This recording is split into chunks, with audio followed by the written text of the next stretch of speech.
What's up, guys? Today, we're going to talk about a newish Hoyo voice actor, Chris Niosi. Chris is the voice actor for Mose in Honkai Star Rail, and I believed he voiced an NPC in an earlier section of the story. Trigger warning for the rest of this video, I'll be talking about sexual assault, abuse, and suicide. I have read a lot about Chris in the last day or so, and while I won't include all of it, because there is a lot, and some isn't directly involved into what I want to talk about, I encourage anyone else to look into this piece of shit. So, in 2019, Chris Niosi was called out for sexual coercion and abusing multiple women. He made a Tumblr post where he admitted to the accusations. I'm not going to read through all of the post here, but I will link it down below. Essentially, though, he admits that he did the things he was accused of, but downplays it significantly. He talks about how he isn't making the post to save face or seek forgiveness, but all other context around him paints him as someone who is obsessed with staying in the industry and who has put a lot of focus on his victims forgiving him, which they do not. The best part of this post is how he launches into how all of this made him feel suicidal, and how he's felt suicidal in the past. Don't worry though, guys. He said that he didn't include how he feels suicidal in a post about how he abused multiple women for sympathy, so it's all good, don't worry. After he made this post, he released another one where he talks about how he's going into therapy to address his behavior.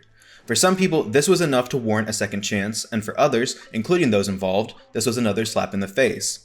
I would like to take a minute to say that I do think therapy is amazing and that everyone can benefit from mental health care. It's not just for people who have totally hit rock bottom.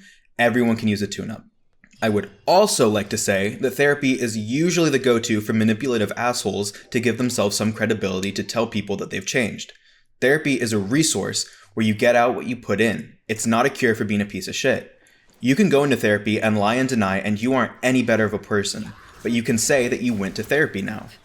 Now, we don't know for sure that Chris didn't genuinely try to improve, but the narrative painted of him by those who are around him is of a man-child with many narcissistic traits that has weaponized therapy to justify his behavior in the past.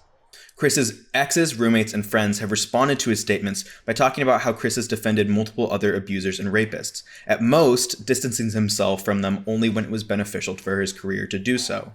He's been called ableist, entitled, a scammer. He's go on to tweet that he has reached out to people that were his victims and apologized, which has two problems. One, that he actually didn't do it, as one of them claims he did not reach out and he was not forgiven. Secondly, that it is wildly inappropriate to reach out to your victims. You are a public figure that destroyed certain aspects of their lives. An apology for abusing them means very little to many people. But now they have to deal with seeing him in their lives again, which can be traumatic. No one owes him forgiveness, no one owes him shit. Now, there's a lot to read about Chris. There's also a lot to read about his defenders. I understand if people see his statements and believe that he has improved himself and should get work. That's not my belief, but it is a perspective I understand. What is fucking stupid are a lot of people complaining that he abused people 5 years ago so they should get over it, which is a common defense that I have seen the more I researched. There's absolutely no statute of limitations on trauma. Some of these people have been infected in ways that will last their entire lifetimes. So no, it is absolutely valid that people don't want a known abuser to be a public recurring character in their game. One last nugget for Chris. You say you never raped anyone and that you never beat anyone, as if what you did isn't terrible because of it. Sexual coercion is considered rape in many areas, and all rape is sexual coercion, even if, because of a broader definition, not all sexual coercion is considered rape. Beating someone is not the end-all be-all of assault. Stop trying to subtly diminish what you did. I hope everyone who cares looks into the situation for themselves and comes to their own conclusion.